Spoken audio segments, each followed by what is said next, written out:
That's true, Dr. Zayas. Very well. Where would we be without THC? 'Cause we know they're lying to us, just don't know to what degree. Yeah, where would we be without THC? The Higherside Chat Show, Greg Carlwood and Company. How's it going, Higherside Chatters? Drinking a little drink, smoking a little smoke, and ready to dive straight into the deep end of the weird pool. From sunny San Diego, I'm Greg Carlwood. And it has been quite a while since I pre-introduced a show, but this one is pretty unique, and it might help to say a few things up top. Today we're talking about a little something called the Bock Saga. And brace yourself, because I think the best description of it is a dense body of esoteric knowledge passed down very carefully in a very methodical oral tradition through one prominent family, whose lineage has come to an end, so they're opening up the floodgates in hopes the knowledge contained within will live on. That's pretty much it in a nutshell, and here on THC, we've spent a lot of time on the realization that the shadowy elite have put great effort into wiping out pagans, Gnostics, indigenous people, and anyone else they found along the way, destroying their culture, libraries, and writings, and promptly converting them to a proper god, and educating them on the quote-unquote official story. So knowledge of this type that survives always gets me excited. In this case, the Bock Saga contains an elaborate mythology that describes how our reality was formed and where we came from. It contains a history radically different from what we hear in the mainstream. And most interestingly, it contains a very detailed description of the origins of the Swedish and Finnish and ultimately English languages, and etymology describing the development of letters, sounds, words, and language that's far different from what the mainstream says, but it's still very internally consistent. It really impresses me, and it touches on so many things I find interesting, including the Hollow Earth, always near and dear to my heart. Consider this one of the missing puzzle pieces you just found under the couch, and this saga is going to be relayed by one of the few people qualified, one of the few people who studied it inside and out and can speak on it very methodically and accurately. His name is Jim Chesnar. He's a fascinating guy who's out there walking a simple path consistent with a Gnostic lifestyle he takes very seriously, and I respect the man for being so genuine in this day and age. But as a podcast producer, it's a bit frustrating because he's not being patched in from some Silicon Valley studio apartment talking to me on a 4K webcam with a Google Fiber connection. No. He's holding an old laptop over a shoddy Wi-Fi router in an open-air location complete with roosters, dogs, and a few other background distractions. But be that as it may, I think it adds a little ambiance in this situation. This is really the only way a story like this gets told, and I personally think there's more than enough here to mull over. So let's do the damn thing, guys. Park your ass and pack your glass, because the Bock Saga and Jim Chesnar are coming at you. Pack it and park it, tune in and spark it, because Greg's about to open up your mind. Armed with information about the secret manipulation and the wisest aficionados he can find. And he's pulling back the curtain on what we thought we knew for certain, so we can see the world with a brand new set of eyes. You're listening to the Higher Side.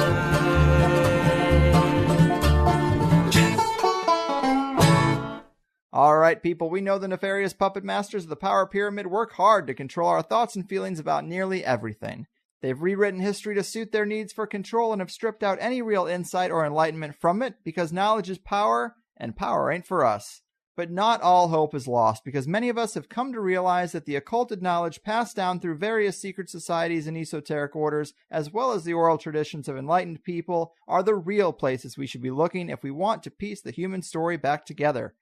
Well, today we're going to take an in-depth look at one such oral tradition called the Bock Saga, which has been passed down through the ages among the Bock family, and in 1984, the last remaining member, Eeyore Bock, hoping to preserve the knowledge, started sharing the secret story of humanity among his closest friends. And lucky for us, we have just such a friend with us today. His name is Jim Chesnar, and Jim is an elder leader of the Order of the Gnostics and has taken up the task of sharing the Bock Saga with the world since the passing of his friend Eeyore in 2010. We've been able to catch him just days before setting off for Finland to shoot the third film in a series about the saga, and I couldn't be more psyched. Jim, welcome to the Higher Side. Thank you, Greg. It sounds really good. What an introduction there. I try, man. So, just as a primer, I pulled this off the website. It says, the saga explains the origins of man on Earth and the origins of the Nordic culture that, according to the tradition, existed long before Babylon and Mesopotamia. So that's what we're talking about, a body of knowledge older than the origin cultures that we're told about and has been hidden away for various reasons. So, Jim, I know that this body of knowledge is very old and very dense, and it's best to kind of lay it out methodically so we don't confuse the listeners. Just give us a little more context for where the story comes from and why it's important before we really get into the material itself. I would just have to start that this whole story, it comes from the sun. We put everything to the sun. There was one family in Finland that, according to this story and to this saga, they're the oldest family on the planet. And this family was called Bock. And in this family, they passed down one oral history of humanity. Today, we give history from the front. Where we are now, we go 50 years back. We go 200 years, who we were, 500, and by the time we get to 2,000 or 3,000, we're kind of guessing what we were in those days. Mm-hmm. Whereas in this story, we start from the beginning of the human, and we come to now. So when you read a book, you don't read it from the back to the front. You read it from the front to the back. So this history begins in the beginning, and it is a creation story. It is a mythology called the Wainamoinen mythology. It's a history. It's a saga called the Bock Saga, and it's based in one what we call root alphabet, one beginning alphabet. They say that in the beginning there was the word, but the words are made of sounds, so the sounds are before the word. Mm-hmm. And so this story is based in one root alphabet, which is 29 sounds. Each sound has a mark for the sound and a meaning for the sound. And in this saga, it gives one story. It's based around sun, moon, stars, and the planet. Mm-hmm. And these people, they were called Asr people. The sound A-S, Asr. And they had a true logic. That's my rooster going. And they had a true logic called astrology, what we call astrology. Mm. And this As is the As people. True means to believe, and logi means logic. So their belief and logic, the Asners. So in this logic, they said that there's only one sun. They say there is only one moon. And they say there is only one planet. And there are countless stars. They say that this universe has always been here. It didn't just come one day. And nobody made the universe. And uni means one, universe. Solo, sun, soul. It means one. And mono means one moon. So we say that there's one sun.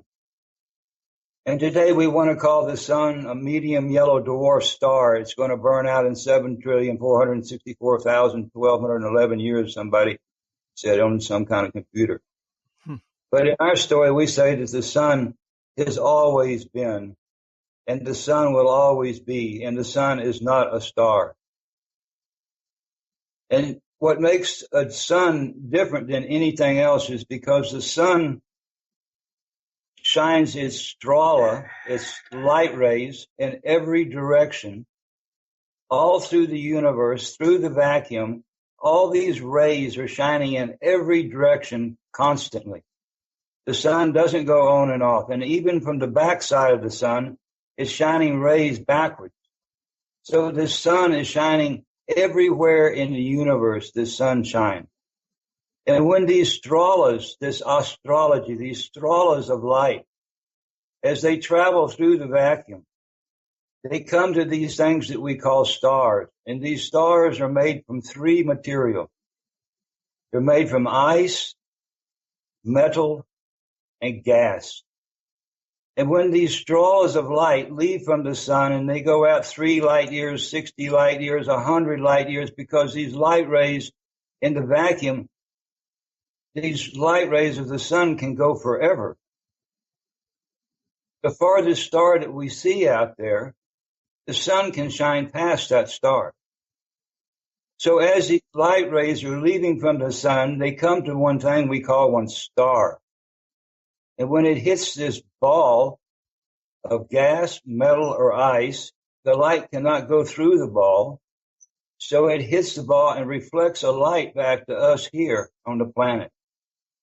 So we're saying that there are not thousands and millions of suns out there. There's not extra universes out there. There's one universe, and that all the stars are a reflection of one sun.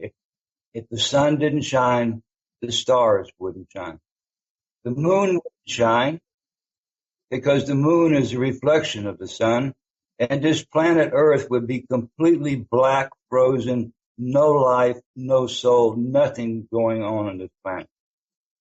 So the way that people thought a long time ago was the sun was the creator. It creates the life, it keeps everything growing, and then in the end it burns it away so the new can come. So in the logic of these Oz people, there was only one sun. The moon is different than the sun and anything else because the moon, we only see one side of the moon. And the moon we call Ra, not the sun. Ra is the moon, and Ra has to do with our, what we call gravity. They call gravity. And this planet is a special creation. If you think that the sun is what's creating the light in the universe, and we call the sun Udin. And this sun is now creating all the life on this planet. If the sun didn't shine, there would be no life. There'd be no light. There'd be no soul. There would be no consciousness. So everything that we think, every word that we speak, every thought that we think, everything that we smell, all that we see around us is created from sun, from soul. You see? Mm-hmm. Okay. I'll just keep going on. Well, I mean, I know you could probably just keep going forever, and it is so dense, but I know that a big part of this story revolves around a hole at the top of the earth, which definitely gets my ears to perk up. Can you walk us through that part of the story or how that incorporates into this wealth of information? Yes, I'm heading that direction right now. Sure. So this story in this, what we call this root language, the sound et means one. Et, two, tre, and the sound plan means a plan. So it says in the word planet that there's only one planet. So in our story, Mars and Venus and Saturn, these are not planets. These are stars. It says that a planet must have plants. And this is the only ball that has plants. And so it says that the sun had one plan, that to create one incredible thing that it had never created before. There were millions of stars. There was a moon already in its place. But the sun decided that one day that it would make one planet, one ball that had life on it, that had water, that had soul, something that's nowhere else in the universe. There is no other places like this, nowhere. It's a vacuum out there. And the farther away you get from the sun, the colder it gets. So this sun created one egg. This egg left from the sun, and this egg had what we call one ball of magma, what we call magma in English. They call it magma. And this sun put off this ball of magma, and around this ball of magma was one sack of water. And around this sack of water was one shell called atmosphere. And we were floating through the universe like a little sun, like an egg, the yolk, the water around the yolk, and the shell of atmosphere. And when this ball got exactly the perfect distance from the sun, not because the next ball in is too hot for life, and the next ball out is too cold for life. So when this planet got to the exact distance from the sun, this magma exploded, and it just went boom. And when it exploded, it blew all the continents exactly where they are today. We weren't all sitting on one side of this planet. It blew Australia down where Australia, it blew Antarctica down to the bottom. It blew South America where it is, Europe, China. This whole explosion of this magma, as it blew these continents, they all came out in the form of granite. And in the very same second of this explosion, this water bubble around this hot ball of magma, it exploded, it popped, and it rushed in and filled in the spaces between the hot rock. So this planet was created in one flash, not 7 days. And in the very, very beginning of this planet, the very first sound was the wind. And as this planet was still in a very hot, molding kind of a form, as this water rushed in and started to make the rivers, started to make the oceans, the lakes, as it rushed in and filled in those spaces between these continents, there was one hot air bubble that came from the center of the planet, one gas ball that rose to the very top of the earth. And in these days, the earth wasn't sitting on its side like it is today. This side, in these days, the planet was sitting straight up and down. The axle of the pole was spinning in harmony with the moon. It wasn't tilted over. This story tells about the tilt. And as this hot ball of gas rose to the very North Pole, the very top of the earth, it created one huge cavern, 250 kilometers across, and it created one cavern, a hole in the very North Pole. And as this gas made this dome, part of this gas went up even more and made one tunnel. And from the top of the tunnel, the very last little part of this hot gas made one little small round room. It's shaped like a Santa Claus hat, if you can think. It is a round hat with this part that falls over and a little round ball on the top. And this hole is still there today. This is what we would call in this story the underworld. There is one entranceway, one temple, 30 kilometers east of Helsinki. We worked for years to get inside. It's one ancient temple from before ice time. And there is one tunnel that will go down inside this hollow earth at the top of the North Pole. A long time ago, the axle of the planet was sitting straight up and down. And in this saga, it says if you went to the top of the true North Pole, not the North Pole up on top, but if you follow the axis of a globe, if you go to the actual true North Pole, it comes on one island, 3 kilometers in front of Helsinki, Finland. And in some of my videos, I explain about this. But yes, there is this hollow earth thing. It's a conscious thing. It's an incredible thing what's inside this thing. People did use this, but that's another story. If we want to go into what's inside this thing, we can do that also. Yes, I definitely want to get into what's inside, but it's also interesting to note that in this saga, the hole in the top of the earth is referred to as the original Holy Land, right? Yes. On this island, this axle of the planet, we have many, many names for it. We can call it one lance. A lance is one pole, and the earth is one ball. So you have one lance in the middle of the ball. That's where the word balance. We say balance, so you don't get the association of ball with bow. But ball in root language is ball, and lance is a pole. So this planet has one lance in the middle of it, and that is the balance. So a long time ago, the pole was sitting straight up and down, and we were in balance. The pole tilted over 23 degrees, and we fell out of balance.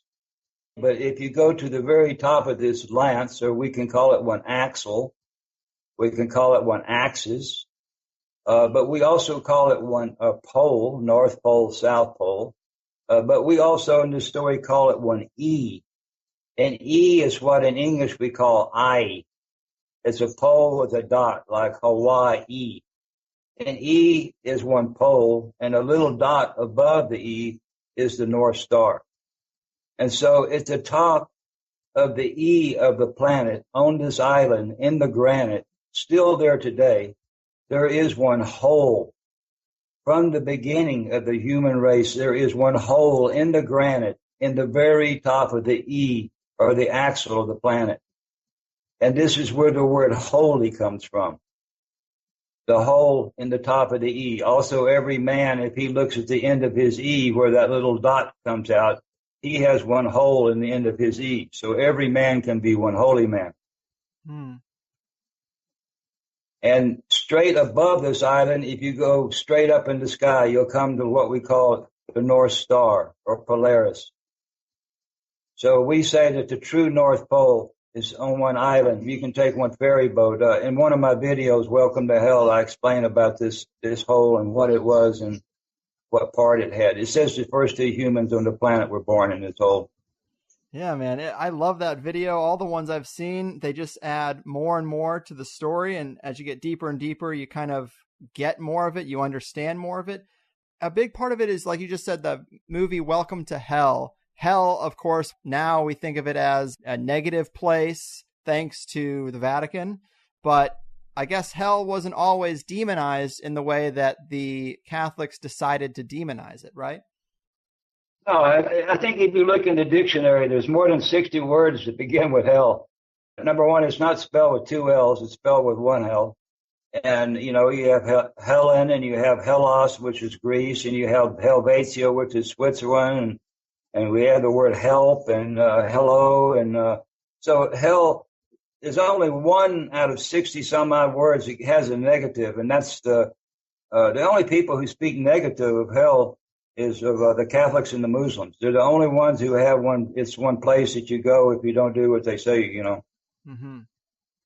But hell was a real place, you know. But the thing about it is hell has been such a fear factor. You know, so many generations, all our foremothers, forefathers, people, all the Aborigines, all the indigenous people, you know, if we don't do what we say, we go to hell. So, I mean, if you say the word hell, people, their ears, they twitch because it's so negative. We've been taught that hell is this burning place of fire, but it's not at all. Hell was actually the center of what we call one pagan dome. There was a whole dome of pagan. All these Celts, all these Druids, the Vikings, the whole planet was pagan at one time. The Red Indians, the Aborigines, and even us from Northern Europe, we were pagan. And they had one center from the beginning of time that was called hell. And in Swedish language, the word for the holy is called helig, the whole E ground. G means the ground. So in the story, we say that the land around the hole in the top of the E is the Holy Land. And this is one, if you go from this hole, this true North Pole, and you make one radius, 125 kilometers, it goes down to Estonia, and you turn this around, you have one ringland at the very top of the planet with this island in the middle of the ringland, with this hole in the middle of this island. And this was what we call the Holy Land. It was the land around the Holy. Later on, it became Israel, but Israel is not the true Holy Land because there's no hole in the top of the E there. All right. That was like a bait and switch to throw people off the scent. Yeah. So this ringland, they call Asgard.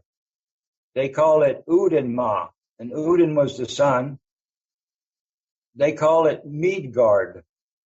It was the garden in the middle, the Midgard. Mid means middle and Gord means garden. The land in the middle. It was also called Os Hell, and that's from Os Hell they make Hellas. The Greek is Hellas, Os Hell. It had many names, but Hell was the name for this ringland, this real true Holy Land.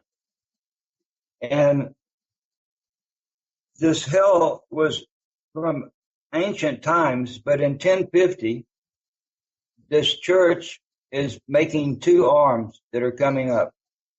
I just want to finish this little hell story about it for just a minute. And from one side, from the Greek Orthodox, from Constantinople, there come one army called Greek Orthodox with this crucifix. And from the other side, there was another race of people that had divided, and they were called the Roman. And from the Roman Catholics, this army's coming up.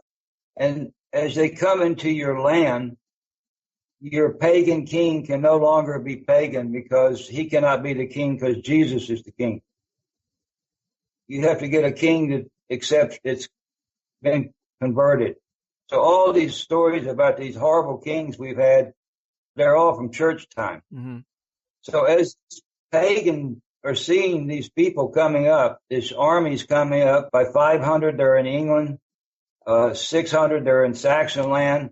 And what they do is they come in and they get all your elders together. They have these priests that are trained in Latin and Greek Orthodox. And nobody can read this except for the Pope and the priest. So you can't intercept these notes. And these priests are coming up and they're sending these letters back to the Pope to tell them exactly who the elders, who the shamans, who the people who have the knowledge. And so they just send these people up and they wipe them out. And when you wipe out the knowledge of the tribes, when you knock out the people with the knowledge, then the people have to come to church and listen to what the Pope said. Mm.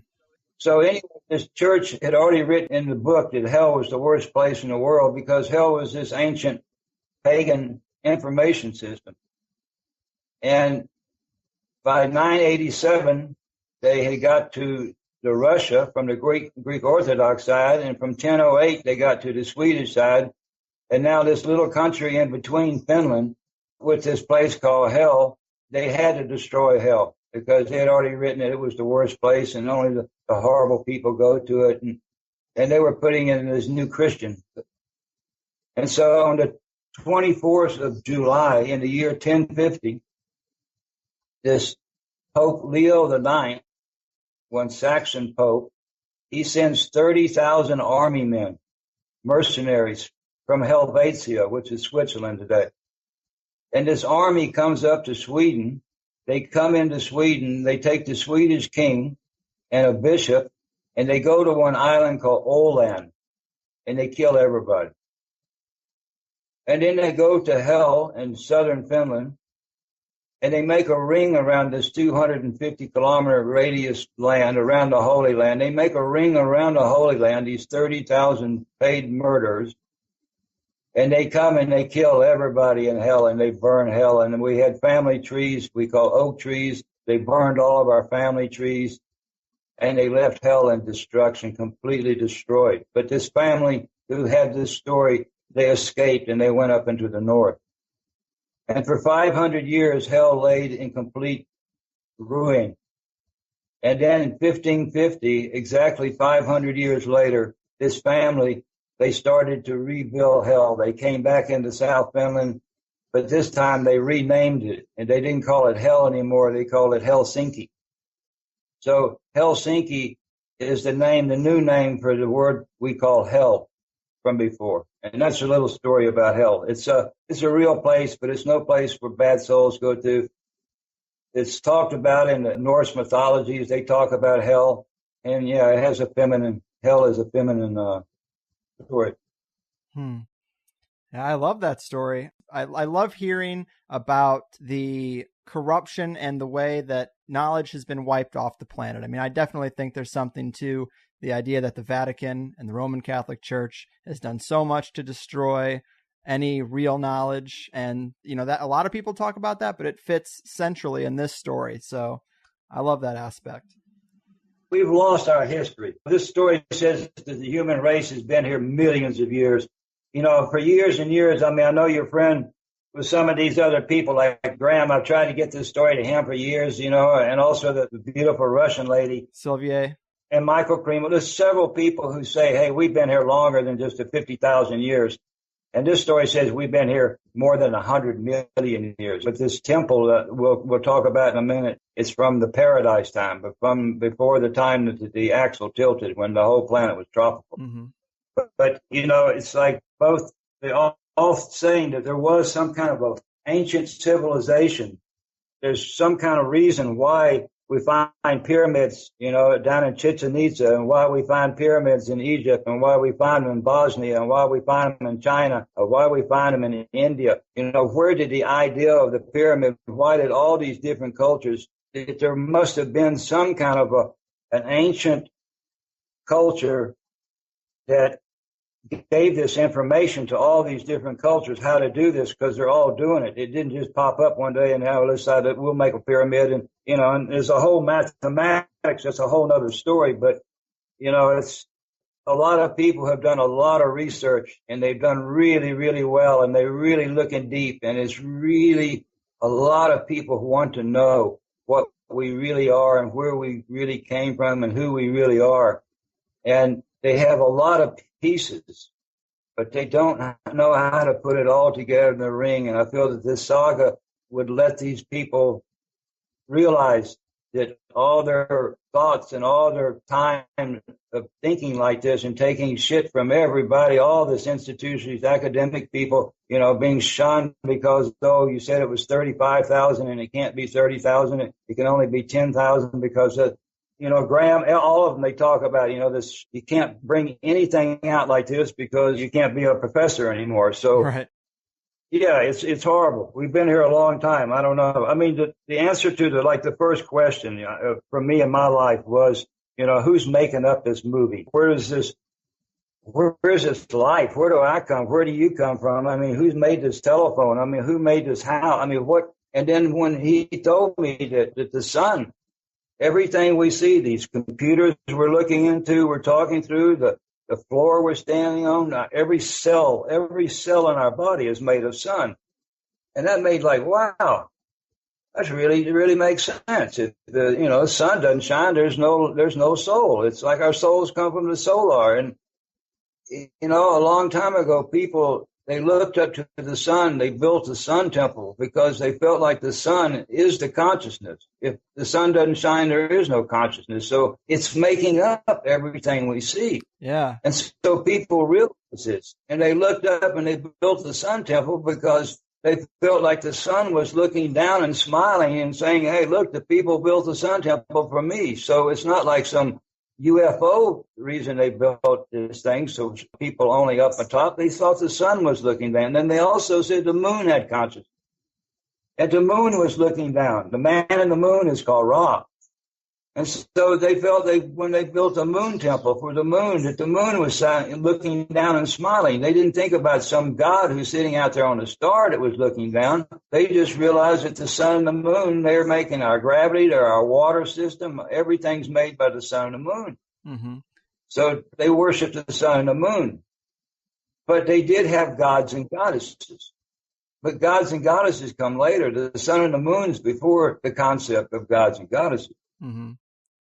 I've heard you tell this story a couple different times in a couple different ways, and it did really resonate with me, this idea that we think of the earth as our mother, and you could think of the sun as the father, and the sun's rays penetrate the Mother Earth, and thus everything else is born out of the Mother Earth. I think that really is a simplistic and easy to understand cosmology of how this all came to be. Yeah, I mean, in the story, it says that the moon is male and female. There's the front side of the moon is called Ra, mm-hmm. and the dark side of the moon is called Mar. And Mar is the female side. It doesn't mean negative. It just means the mystical side. We don't know what's going on in the back of the moon. And the light side of the moon is called Ra. So the Ra is represented by the king and queen, and the moon is male and female. The earth is only female. There's no masculine represents the earth. It's the mother earth, and it's made from magma. And it's spelled M-A-G-M-A, or M-A-G-M-A. And this G in the middle, like I said, in the sound system, the sounds have meanings. So the sound G or gay means the grund or the ground. So you have M, ah, and then you have gay. You pull the gay down, you pull the grund down, and if you look on top, you have mama. M-ah, gay, M-ah.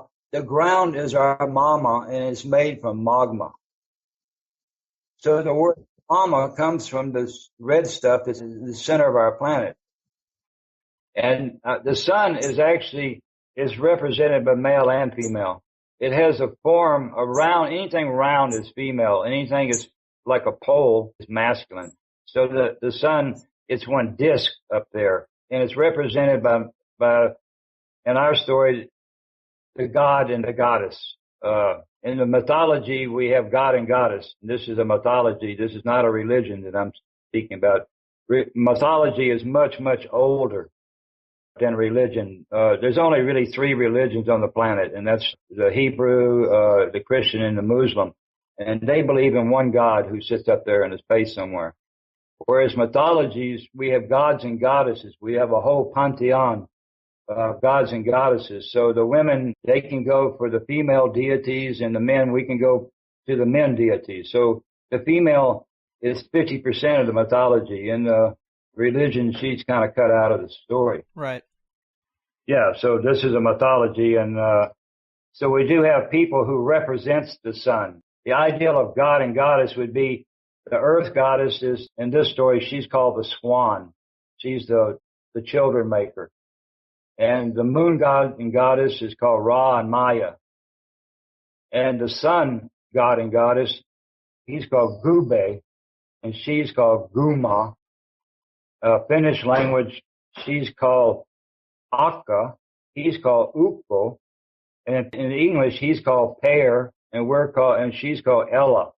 And Per means father for us, like we are all sons and daughters of Per. We're Per sons. So Per is our father. He's our parent. We come from his sperma.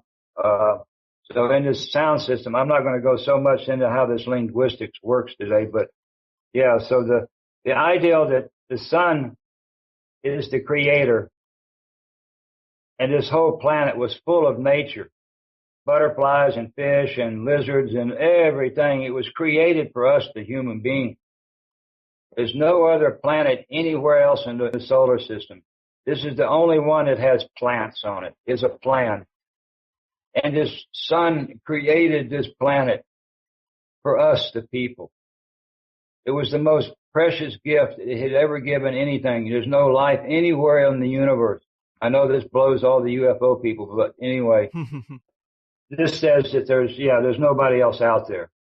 That the sun created this planet full of nature, full of beauty, and then one day it created a human being. And we have a story about how the human being was created.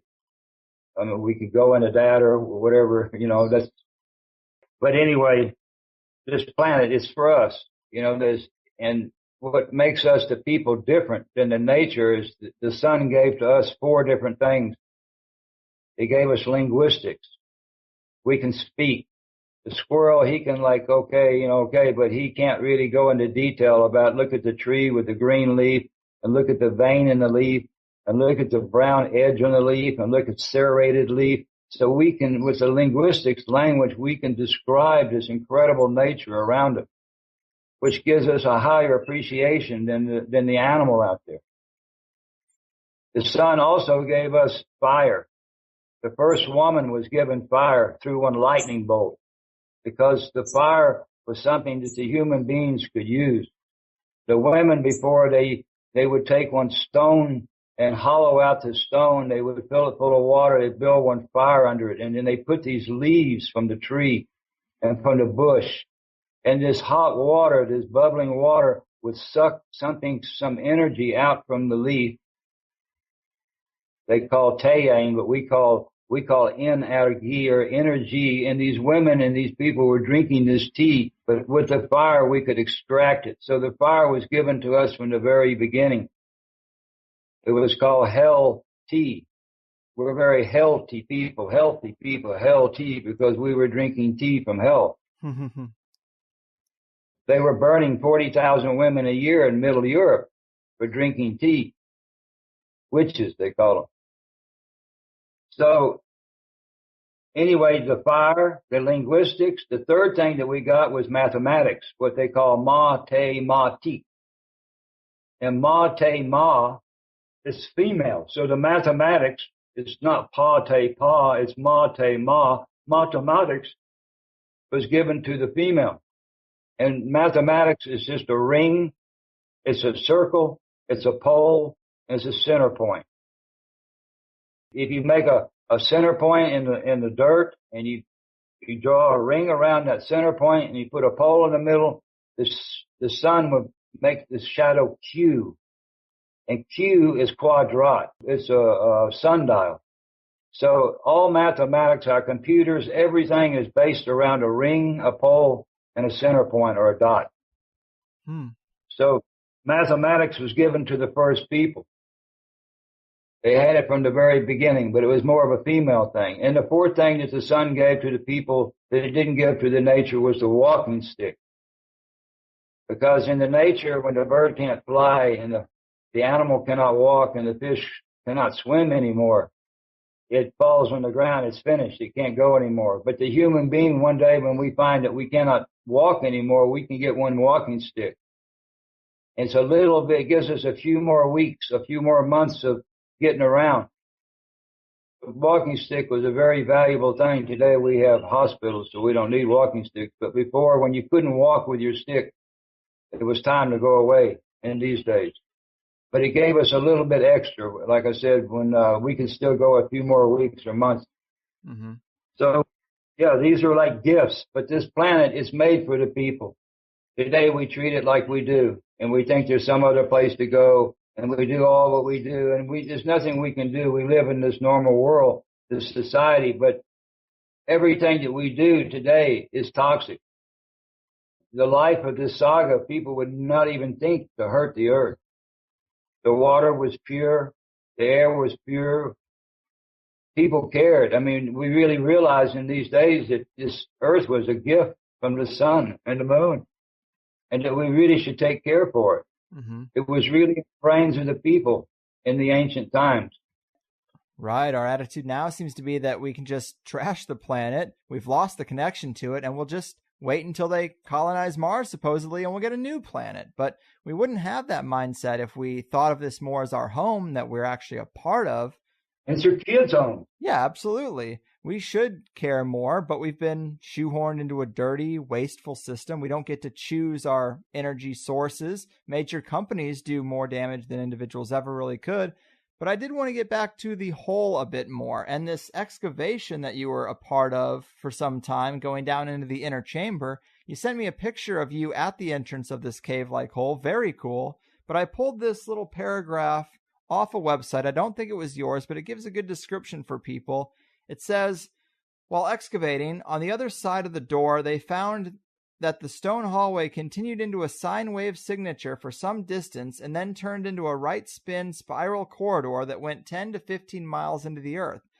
Lining the hall were arched doorways on both sides. Behind the first door, they found a life-size golden statue of the last Asur king and a room full of priceless artifacts. If one considers that the portion of the hallway that had been excavated to date is just the beginning of a large cave system, and can be presumed that each successive chamber holds more relics and a statue of every Asur king, going all the way back through the lineage to Frey. I mean, that's pretty amazing, man. Can you give us some more information about this excavation and what this inner chamber might have been used for in the past? We haven't come to that golden door yet, but anyway, yeah, I'll explain what's inside this thing. I sent you a picture. Yes, great picture.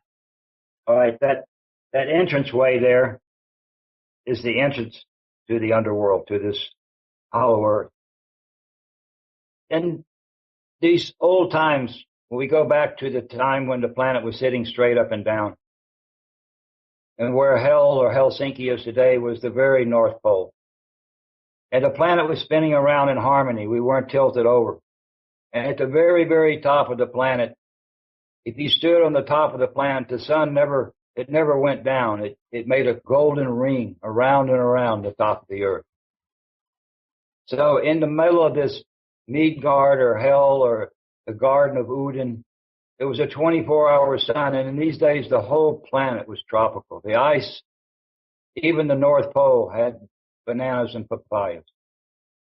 The ice came when we tilted over, and the story tells about that. And the people were living all over this planet, more people than we have today, and they were all in link.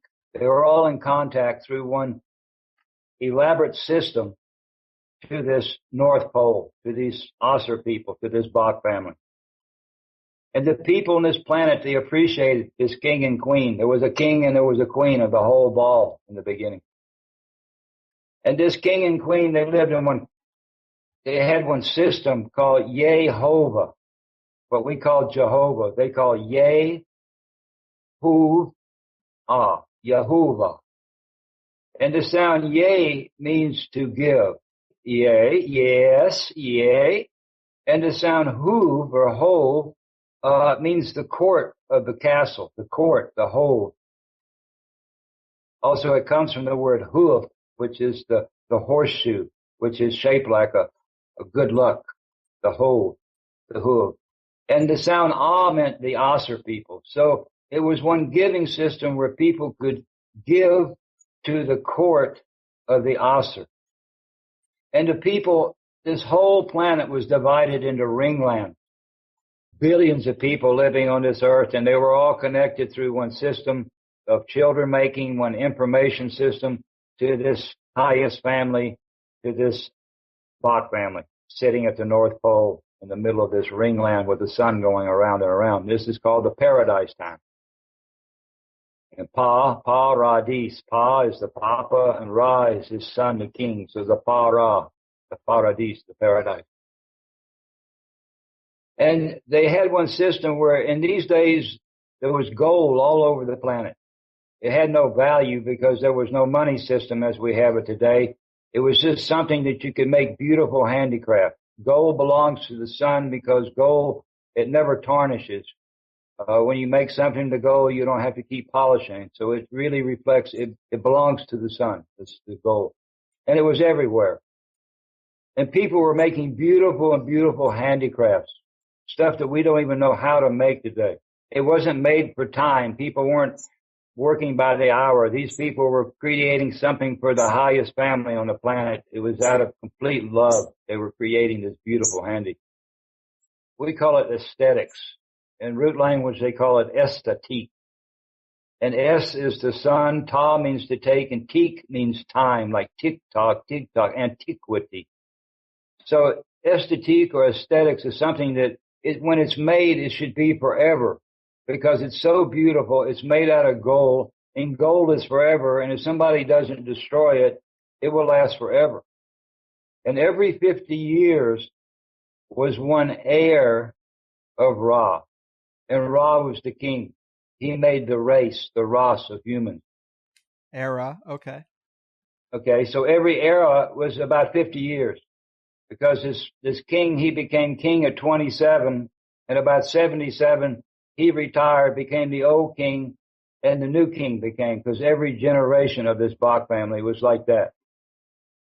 And this king and this queen, they had this system where they were sending the one most beautiful handicraft from over 2,000 ringlands. This planet was divided into over 2,000 ringlands, and a ringland was 250 kilometers, about 180 miles in diameter, and they were shaped in this actually rings. We call them ringlands, but they were actually hexagons. So it was like a football when you can put hexagons and make a ball out of.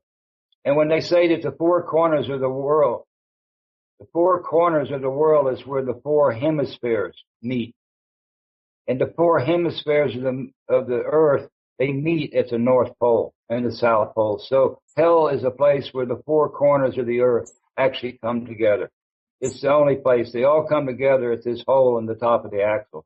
That is the true four corners where they all meet. And every 50 years, they would send one of the most beautiful handicraft from each of these ringlands. They would send it up to hell, and it was given to the Osser, to the king, and he would collect this stuff. for 50 years. And now when he became the old king, the new king was coming, the new Ra, they started a new Yehovah system, a new giving to the court of the Asur. And so they needed a place to store all these beautiful handicrafts that were made more than 100 million years ago. The story says that the paradise time is longer than the ice time. And it says that the ice came on this planet 50,010,032 years ago is when the axle tilted and the ice came. There's another story for that. So anyway, 30 kilometers to the east of Helsinki, there was this entranceway that went down to this huge opening to this hollow earth. And this entranceway went down underneath this hill that we call Higherside today. It's the hill, it's a granite hill.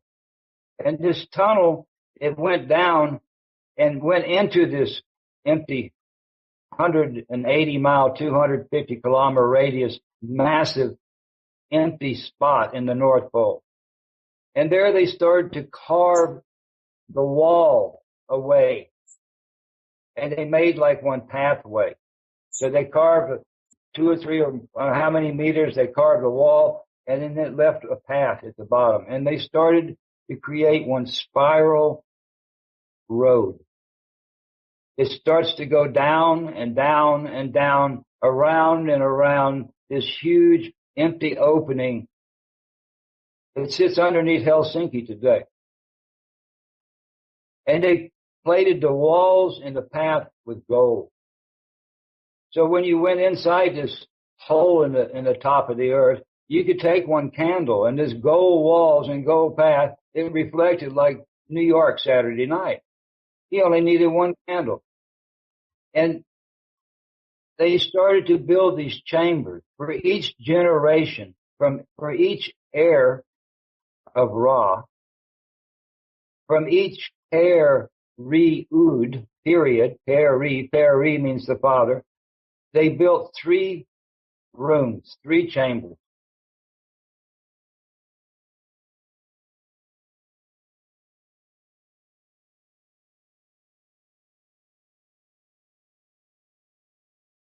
Into this granite.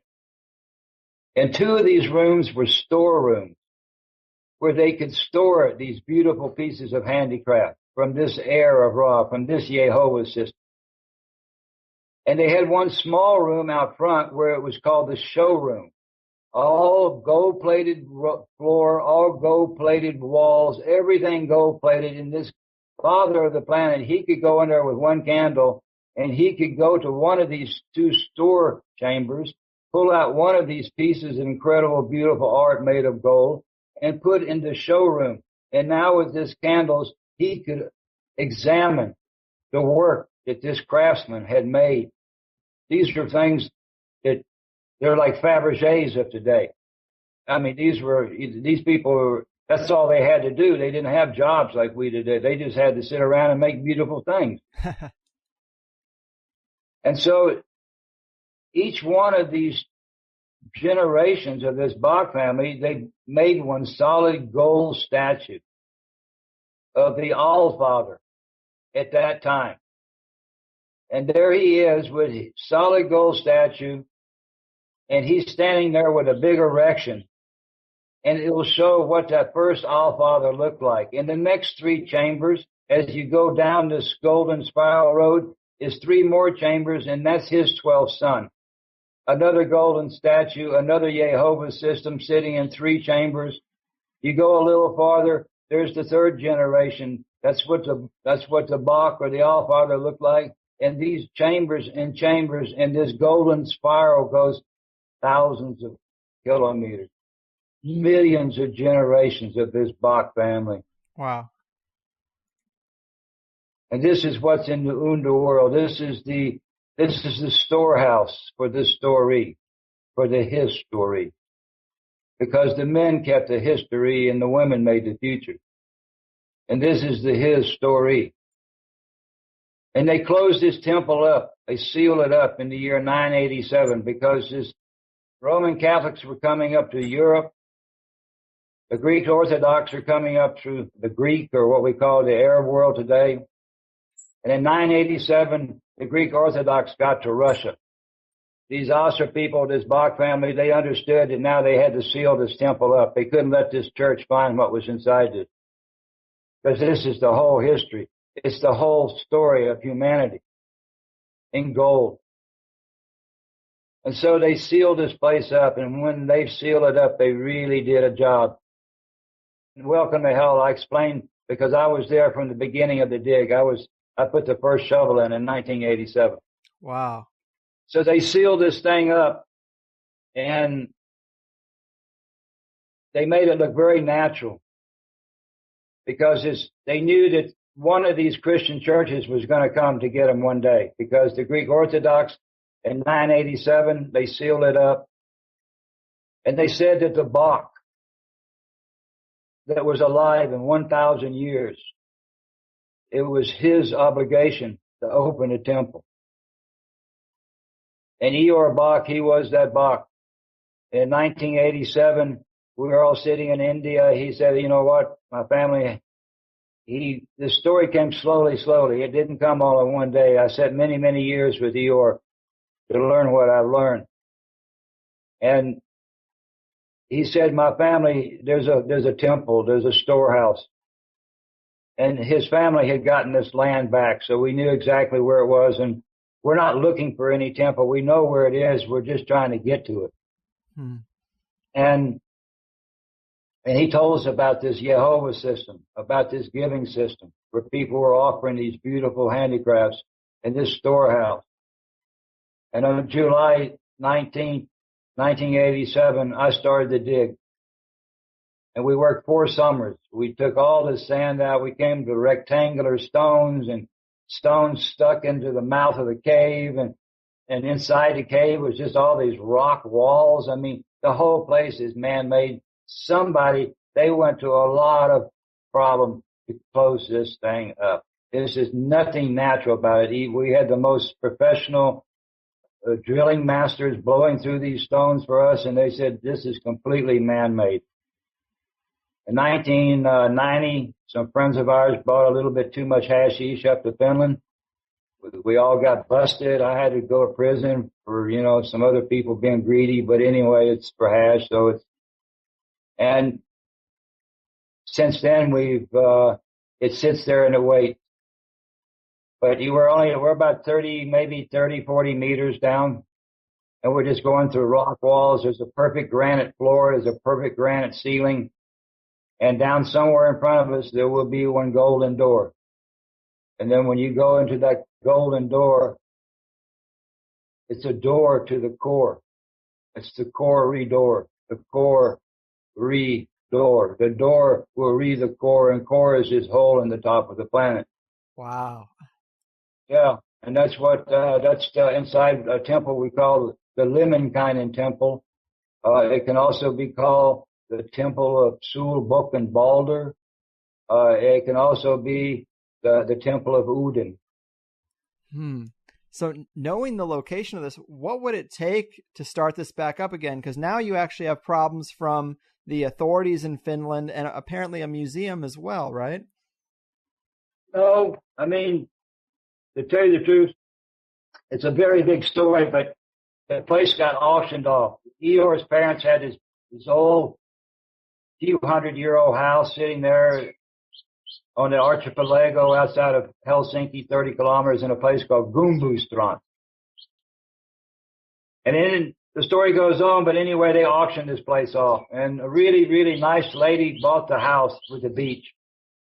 But some friends of ours who are Ashtanga yoga teachers in Finland, really, really super, super great people, these two friends of mine, they both are instructors for Ashtanga yoga.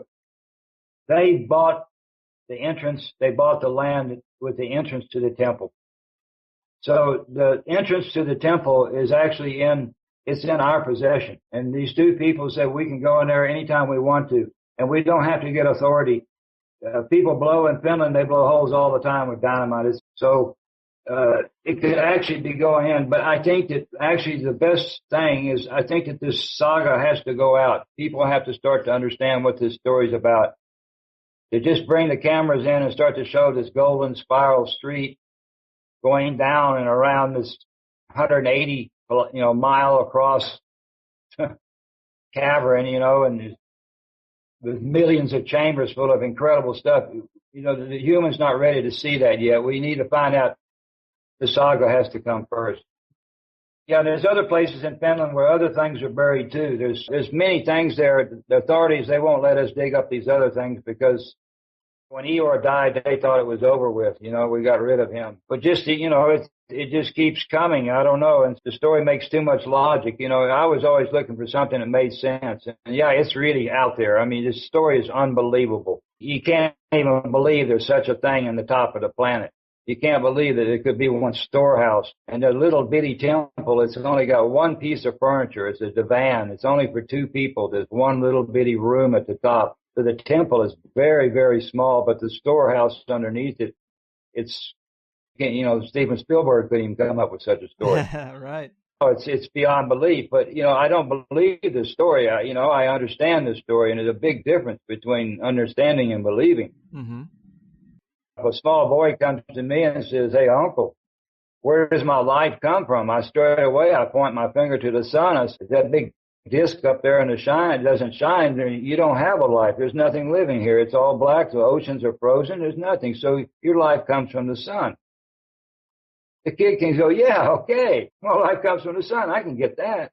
But if I say there's some space cowboy up there in the vacuum who made the sun on the first day, he made the light on the first day, then you really have to go into an abstract concept that there's somebody out there who made the sun on the first day. Mm-hmm. I mean, that's really belief. So I don't believe that the sun is making my life. I understand that the sun is making my life. I have to believe someone made the sun. So there's a big difference. You cannot change an understanding. I can add on to the understanding, but a belief you can change from day to day to day to day. There's no basis to it. But I will always understand that the sun is the source of our life. I cannot change that. And it's actually where the word discussion comes from. What we're having right now, one discussion. The sun is one discus. Because everything we say is coming from this discus, the sun. I mean, every word that we speak. If the sun didn't shine, we wouldn't be sitting here talking anything. So it's, it's a concept that the source of consciousness is the sun. Mm-hmm. Man, I got to let you go. Eventually, this has been amazing. I've talked to you for quite some time already. And of course, if anyone wants to hear more about this, you've got hours and hours on your YouTube page. Would you like to let the people know what might be coming up for your work in this Bock Saga? You're about to take another trip. Maybe give the people some more information about where they can dig deeper. There's a site in Finland where the archaeologists there, they started an excavation in 1995, which was after we started the temple excavation.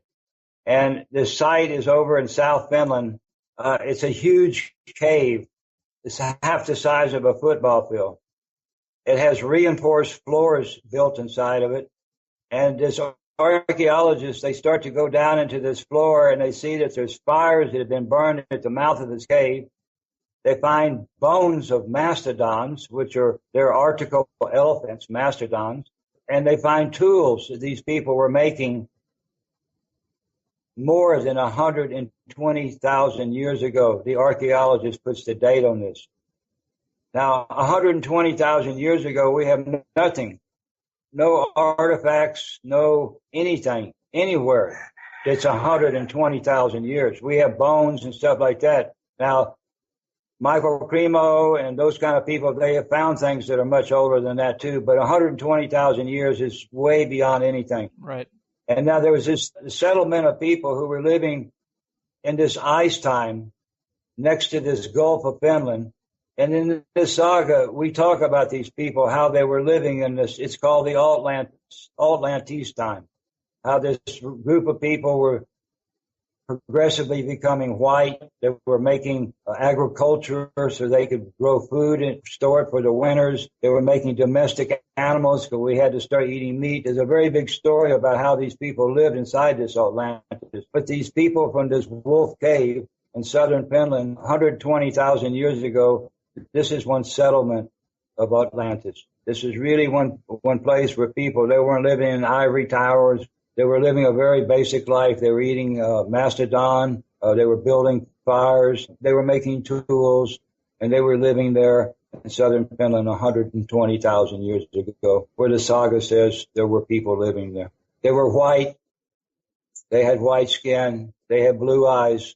They had yellow hair, and they spoke Finnish language 120,000 years ago. And that's what we're going to make our next story. Nice. It backs up the story. It backs up the story. That's what I do. I look for things that make the story true. There's also, we're going to make another piece on Gotland. It has a very, very big story in here. That's where they came out of the ice, too. It's where the Vikings come out. So we'll do another on this island that's between Sweden and Finland. And I just want to just tell you, Greg, I appreciate so much this opportunity today. Anyway, yeah, and I'm open to you anytime if you want to do another one. You know, I sit here and smoke pot all day and paint. I'm an artist, and you know, I really appreciate the opportunity for sure, Greg. Yeah, man, it was great talking to you. You're a wealth of information, and you really do know this stuff really well, and I do appreciate it. Fascinating. Great talking to you. Hopefully we can do this again, and maybe we can get down in that hole eventually. But until then, take care of yourself, man. All right, you too. Keep on smoking. Always. Always. Okay. There we go, people. Another pretty out-of-the-box episode. But I think anyone who made it to the end here in either the 1 hour or the extended 2 hour show probably felt at least a little intrigue in this thing. It's dense stuff, requires a lot of explanation, but I love that a myth like this talks about the inner earth. And when you see some of Jim's videos on YouTube, especially the root language wheel, man, it just makes me want to know more. And I tried to jump around to aspects I found most interesting. It's a little disjointed, but I think we got to a lot of it. After the Harry Hubbard show, I felt like this also struck a similar chord in some ways when we're talking about the Helsinki hole, another place I'd love to just take a risk and go inside and stop all the guesswork, but it does make the story a little more interesting knowing there's a place you could actually go connected with it. As for the saga itself, I mean, what can I say? It's kind of like digging into Hattibov, just this little pocket of strange information that you can mine and see if anything resonates with you. I think the further you go with it, the more sense it makes. I think I said this in the intro, but I would rather get my information this way than through an education system we know is built for delivering very specific and selective information, all crafted by groups who don't have our best interest at heart. Much of it lies just to prop up their power. So yeah, let me take my chances with this E.R. Bock thing and the Gnostic rooster whisperer Jim Chesnar. What do I got to lose? Besides, if you know your ancient Mesopotamian kings, then you might find another interesting phonetic link. You know, Sargon, Hammurabi, Ashurbanipal, and Gilgamesh. Thank you, they might be giants, but Ashurbanipal, there's something there. Maybe. You know, despite the audio issues, I thought Jim was a really fun guy to talk to. I tried to fix as much of it as I could in editing, but it is still a little rough at parts. Oh, and how wild that weed and hash charges are what put the brakes on the big excavation adventure when I have an app on my phone that will deliver these things to me within 15 minutes. I mean, that's a little crazy, right? But I do suggest the smokers burn one in the honor of the Bock family and Jim's willingness to preserve this information and reflect on what we've just heard and follow up with Jim's higher quality video breakdowns on YouTube, which Eric Edney has helped to make. He uses high quality equipment and isn't reliant on internet connection, so I urge you to follow up there. The first one, I believe, is called Welcome to Hell. Also, Jim's 8 Powers videos are great. But if you want to go deeper with me on the line or encourage me to get Jim back on for more, sign up for Plus. We talk about several other aspects of the saga and how it ties into Krishna and Moses, deceivers of humanity, and a whole lot of other stuff. But you should sign up for this one, and last week's with Harry Hubbard, and F. William Engdahl, and Jeff Berwick before that. It's been a great month so far, pretty varied. The next show is going to cover new ground in the realm of secret sciences, ether theory, and alchemy. it really is going to require the full 2 hours, and it is a great one. A fun time with a Plus member, actually, who's never given an interview before. How about that? So help me grow the show to Demogorgon proportions, $5 at a time. If you can't afford it, but you really want it, email me about being a part of the new THC Digital Street team. And with that said, I've done what I can, brought some underground info out into the light, so I'm out of here. Your move, Bock Saga concealers. Your fucking move. Sweet dreams to the elite. We're calling them out on THC, uncovering secrets and conspiracies. Everybody's looking for something. Some of them want to use you. Some of them want to get used by you. Some of them want to abuse you. Some of them want to be abused.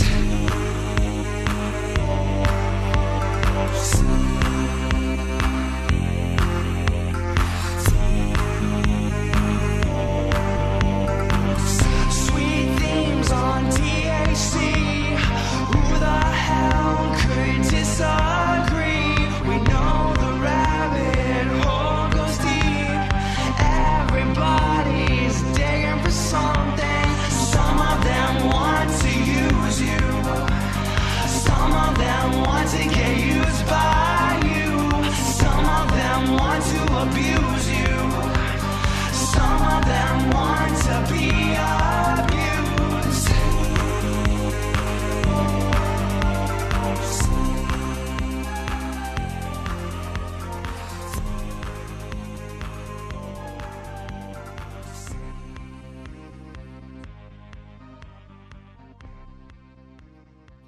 Hey guys, thanks for listening to the first hour of the Higherside Chats podcast with me, Greg Carlwood. If you don't know, there is a second hour to all the episodes we do around here. Generally, we're able to get a lot deeper into the topics and ideas that a guest is about, so if you enjoyed what you've heard from THC for free, consider signing up at the HighersideChatsPlus.com to get the second hour of the 5 shows I put together each month.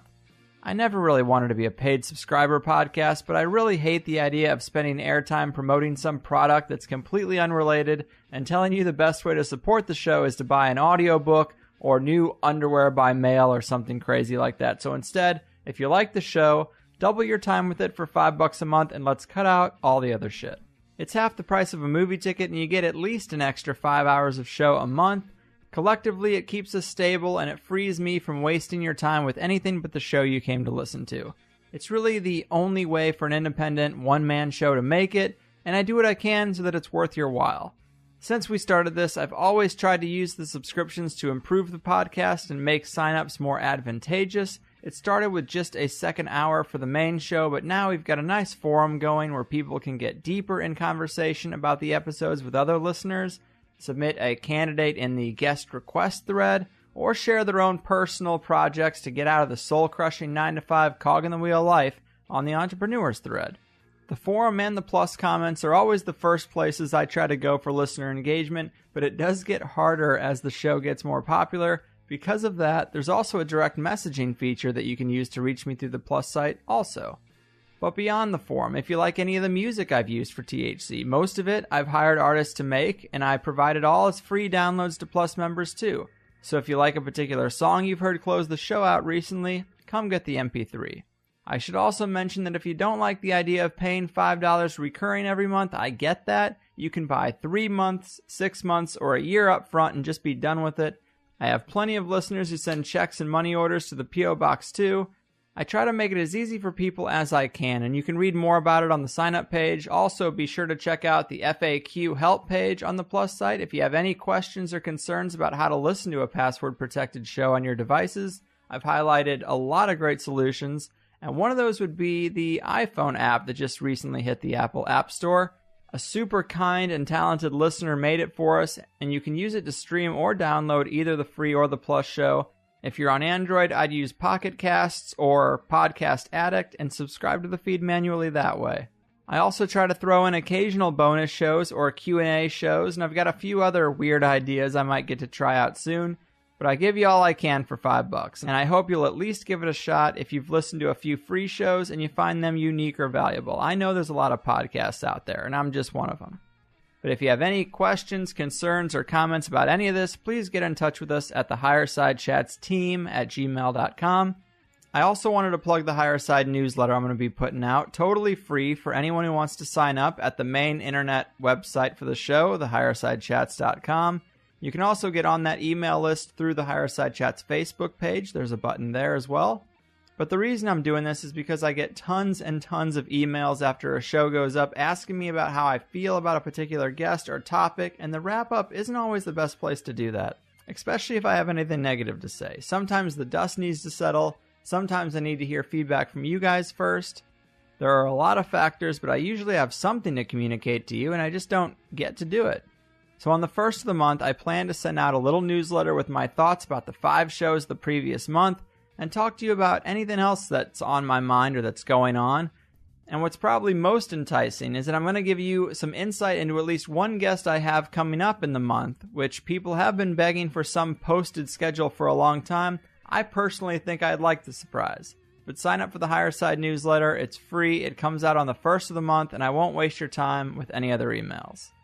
And that's it. I appreciate you listening. I try to give alternative ideas and guests a fair shake on a high-quality podcast, expose some deep-level conspiracies without the yelling, and I hope to offer some inspiration that even though the system relentlessly suggests you should follow their blueprint to mediocrity, you can do your own thing and live a much happier life despite all the negativity in the world. So go